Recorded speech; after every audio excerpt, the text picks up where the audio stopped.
Hello नमस्कार दोस्तों, आप सभी का इस चैनल पर बहुत बहुत स्वागत है।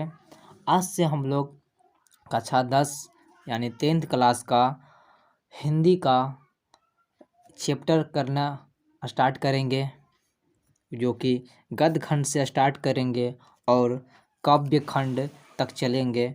काव्य खंड पूरा ख़त्म करेंगे। ठीक है दोस्तों, तो पहले नंबर तो हम लोग गद्य खंड कर लेंगे, उसके बाद काव्य खंड करेंगे। उसके बाद इसका सेकंड यानी कि पार्ट 2 दो ठो इसका किताब चलता है 10th में। एक ठो है ये, इसका क्या नाम हो जाता है, तो गोधुली है। इसका एक ठो दूसरा है, उसमें 5 गो मात्र कहानी है, उसको भी बाद में बताएंगे। पहले इसको कवर कर लेते हैं, उसके बाद उसको बताएंगे। तो आज हम लोग स्टार्ट करेंगे गद्य खंड का पहला चैप्टर। भीमराव अंबेडकर लिखे हैं, जिसका नाम है श्रम विभाजन और जाति प्रथा, जो कि क्या है तो निबंध है। इससे बहुत ही क्वेश्चन आता है, हर बार हर एग्ज़ाम में आ जाता है। यानी कि जब भी आप 10th का एग्ज़ाम देंगे तो उसमें पूछा जाता है कि श्रम विभाजन और जाति प्रथा क्या है।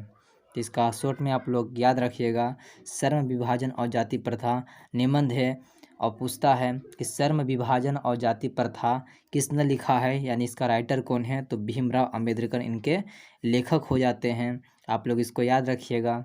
अगर हो सकता है तो आप लोग कॉपी में इसको लिख लीजिएगा।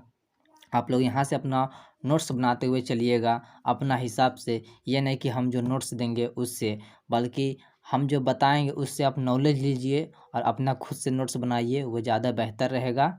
तो चलिए वीडियो को स्टार्ट करते हैं। हम लोग पहला चैप्टर की ओर बढ़ते हैं। पहला चैप्टर आ गया है, इसका जीवनी पढ़ लेते हैं। सबसे पहले भीमराव अंबेडकर के बारे में, इसका जीवनी से भी क्वेश्चन बहुत सारा आता है। तो चलिए पढ़ते हैं आगे। बाबा साहेब भीमराव अंबेडकर का जन्म, यानी कि बाबा साहेब भीमराव अंबेडकर का जन्म कब हुआ था, तो 14 अप्रैल 1891 ईस्वी में। वो भी यहाँ से ध्यान रखिएगा कहाँ पूछता है। तो आगे है महू मध्य प्रदेश में। यानी कि बाबा साहेब भीमराव अंबेडकर का जन्म 14 अप्रैल 1891 ईस्वी में महू में हुआ था। कहाँ? महू में। और महू कहाँ पड़ता है, तो महू पड़ता है मध्य प्रदेश में। यह दलित परिवार में हुआ था, यानी इनका जन्म दलित परिवार में हुआ था। मानव मुक्ति के पुरोधा बाबा साहेब अपने समय के सबसे सुपठित जनों में से एक थे। यानी कि ये अपने समय में सबसे, यानी कि जो अति थे, जन थे, यानी कि जन कहा जाता है जिसको, जन में बहुत ही सुपठित, यानी कि बहुत अच्छे पढ़े लिखे थे। प्राथमिक शिक्षा के बाद किसके, तो बड़ौदा नरेश के प्रोत्साहन पर उच्चतर शिक्षा के लिए न्यूयॉर्क यानी कि अमेरिका। किसके कहने पर, तो बड़ौदा नरेश, ध्यान रखिएगा दोस्तों, बड़ौदा नरेश के प्रोत्साहन पर, यानी कि बड़ौदा नरेश थे जिसने इन्हें प्रोत्साहन दिए थे, और तब ये उच्च शिक्षा के लिए न्यूयॉर्क गए थे। फिर वहाँ से लंदन गए। फिर वहाँ से कहाँ गए, तो लंदन गए। उन्होंने संस्कृत का धार्मिक, प्राणिक और पूरा वैदिक वाङ्मय अनुवाद के जरिए पढ़ा और ऐतिहासिक सामाजिक क्षेत्र में अनेक मौलिक स्थापनाएं प्रस्तुत की। सब मिलाकर वे इतिहास, मीमांसक, विधिवेता, अर्थशास्त्री, समाजशास्त्री, मीमांसक, विधिवेता, अर्थशास्त्री, समाजशास्त्री, शिक्षाविद तथा धर्मदर्शन के व्याख्यात बनकर उभरे। स्वदेश में कुछ समय उन्होंने वकालत भी किया, यानी कि दूसरे देश यानी विदेश में कुछ समय इन्होंने वकालत भी किए थे। समाज और राजनीति में बेहद सक्रिय भूमिका निभाते हुए उन्होंने अछूतों, स्त्रियों और मजदूरों को मानवीय अधिकार व समानता दिलाने के लिए अथक संघर्ष किया। आगे है चिंतन व रचनात्मक के मुख्यतः 3 प्रेरक व्यक्ति रहे हैं। यहाँ से अति महत्वपूर्ण क्वेश्चन बनता है दोस्तों। यहाँ से क्वेश्चन पूछता है उनके चिंतन व रचनात्मक के मुख्य 3 प्रेरक व्यक्ति थे। यहाँ पूछते हैं कि कितने प्रेरक व्यक्ति थे, तो 3 हो जाएगा। ठीक है दोस्तों, आगे पूछता है 3 थे लेकिन कौन कौन, तो पहला है बुद्ध, दूसरा कबीर और तीसरा ज्योतिबा फुले। पहला बुद्ध हो जाता है, दूसरा कबीर और दूसरा ज्योतिबा फुले। ठीक है, इसको अच्छा से याद रखिएगा, आगे इसको नोट्स में लिख लीजिएगा। ठीक है, तो चलिए आगे बढ़ते हैं। भारत के संविधान निर्माण में इनकी महती यहाँ महती लिखा गया महत्वपूर्ण भूमिका और एकनिष्ठा समर्पण के कारण ही हम आज उन्हें भारतीय संविधान का निर्माता कहकर श्रद्धांजलि अर्पित करते हैं। ठीक है, इन्हें क्या कहते हैं, तो भारतीय संविधान का निर्माता कहते हैं, श्रद्धांजलि अर्पित करते हैं। दिसंबर 1956 कितना को, तो दिसंबर 1956 में दिल्ली में बाबा साहेब का निधन हो गया। यहाँ क्वेश्चन पूछेगा कि कब इनका निधन हुआ था, तो याद रखिएगा दिसंबर 1956 ईस्वी में, और कहाँ हुआ था, तो दिल्ली में हुआ था। ठीक है दोस्तों, तो चलिए आगे बढ़ते हैं। आगे आ जाता है यहाँ से, बाबा साहेब के अनेक पुस्तकें लिखी हैं, यानी इनके अब पुस्तक के बारे में पढ़ेंगे। तो इनकी प्रमुख रचनाएं एवं भाषण, इन्होंने बहुत सारी रचनाएं की हैं एवं भाषण भी दिए हैं। तो पहला है देखिए द कास्ट इन इंडिया, याद रखिएगा। दूसरा देयर मैकेनिज्म, तीसरा जेनेसिस एवं डेवलपमेंट, चौथा है द अनचेटेबल्स, फिर है who are they, who are Shudras, Buddhism and communism, Buddha and his Dhamma, thoughts on linguistic states, the rise and fall of the Hindu women, annihilation of caste, इसको याद रखिएगा, ये पूछता है। ठीक है दोस्तों, एनिहिलेंस ऑफ कास्ट आदि। हिंदी में इनका संपूर्ण वाड्मंत भारत सरकार के कल्याण मंत्रालय से बाबा साहेब अम्बेडकर संपूर्ण वाड्मंत नाम से 21 खंड में प्रकाशित हो चुका है। कितने खंडों में, तो 21 खंडों में प्रकाशित हो चुका है। आगे इसमें पढ़ना क्या है उसके बारे में यहाँ पे थोड़ा सा दिया गया है। यहाँ प्रस्तुत पाठ बाबा साहेब के विख्यात भाषण एनिहिलेंस ऑफ कास्ट, यह कहाँ से लिया गया है, तो इसका विख्यात भाषण था एनिहिलेंस ऑफ कास्ट से लिया गया है। आगे के ललई सिंह यादव द्वारा किए गए हिंदी रूपांतरण, यहाँ क्वेश्चन है एनिहिलेंस ऑफ कास्ट का रूपांतरण किसने किया था, तो ललई सिंह यादव ने किया था, और किस भाषा में, तो हिंदी भाषा में रूपांतरित किया था। आगे जाति भेद का उद्देश्य से किंचित संपदा के साथ लिया गया है।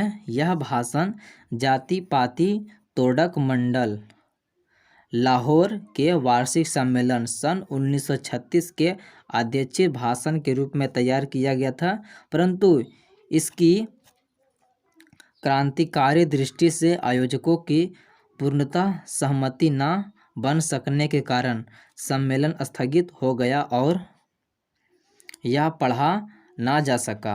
बाद में बाबा साहेब ने इसे स्वतंत्र पुस्तिका का रूप दिया। प्रस्तुत आलेख में वे भारतीय समाज में श्रम विभाजन के नाम से मध्ययुग है। ठीक है, आगे अवशिष्ट संस्कारों के रूप में बरकरार जाति प्रथा पर मानवीयता, नैसर्गिक न्याय एवं सामाजिक सद्भाव की दृष्टि से विचार करते हैं। जाति प्रथा के विषमतापूर्वक सामाजिक आधारों, रूढ़ पूर्वग्रहों और लोकतंत्र के लिए उसकी अस्वस्थकार प्रकृति पर भी यहाँ एक संप्रभात विधिवेता का दृष्टिकोण उभर सका है। भारतीय लोकतंत्र के भावी नागरिकों के लिए यह आलेख अत्यंत शिक्षाप्रद है। यहाँ पर भीमराव अंबेडकर का पूरा जीवनी दिया गया है, जिससे कि जो इम्पोर्टेंट क्वेश्चन था वह बता चुके हैं। तो आगे लेसन की ओर बढ़ेंगे। तो हमारा यहाँ से पहला चैप्टर स्टार्ट होता है श्रम विभाजन और जाति प्रथा। इनके लेखक हो गए हैं डॉक्टर भीमराव अंबेडकर, जिसका जीवनी हम लोग बता चुके हैं। तो चलिए वीडियो को आगे कंटिन्यू करते हैं। तो यहाँ पर है, यह विडंबना की ही बात है कि इस युग में, यानी कि जो आज का युग चल रहा है उस युग की बात को यहाँ पे भीमराव अंबेडकर बताना चाहते हैं। इस युग में भी जातिवाद के पोषकों की कमी नहीं है। सच में आजकल भी बहुत को ऐसे लोग हैं जो जातिवाद को बढ़ावा देते हैं। इसके पोषक कई आधारों पर इसका समर्थन करते हैं। समर्थन का एक आधार यह कहा जाता है कि आधुनिक सभ्य समाज, जो आज का जो आधुनिक सभ्य समाज है, कार्यकुशलता के लिए श्रम विभाजन को आवश्यक मानता है। यानी कि जो आजकल का जो श्रम विभाजन है किसको मानता है? कार्यकुशलता श्रम विभाजन को ही आवश्यकता मानता है। और चूंकि जाति प्रथा भी श्रम विभाजन का ही दूसरा रूप है। यहाँ पे क्वेश्चन बनता है, ऑब्जेक्टिव क्वेश्चन, जाति प्रथा किसका दूसरा रूप है? तो श्रम विभाजन का ही एक दूसरा रूप है। इसीलिए इनमें कोई बुराई नहीं है।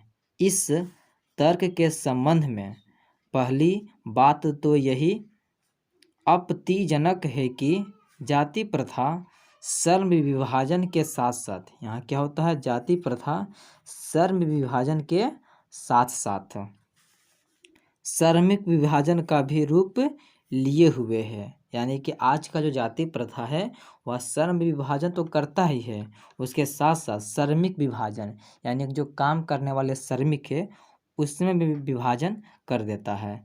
श्रम विभाजन निश्चित ही सभ्य समाज की आवश्यकता है, परंतु किसी भी सभ्य समाज में श्रम विभाजन की व्यवस्था श्रमिकों के विभिन्न वर्गों में अस्वाभाविक विभाजन नहीं करती है।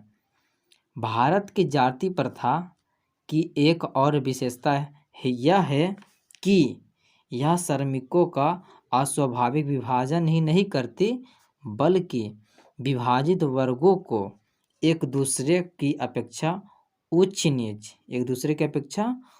नीच भी करार देती है, जो कि विश्व के किसी भी समाज में नहीं पाया जाता है।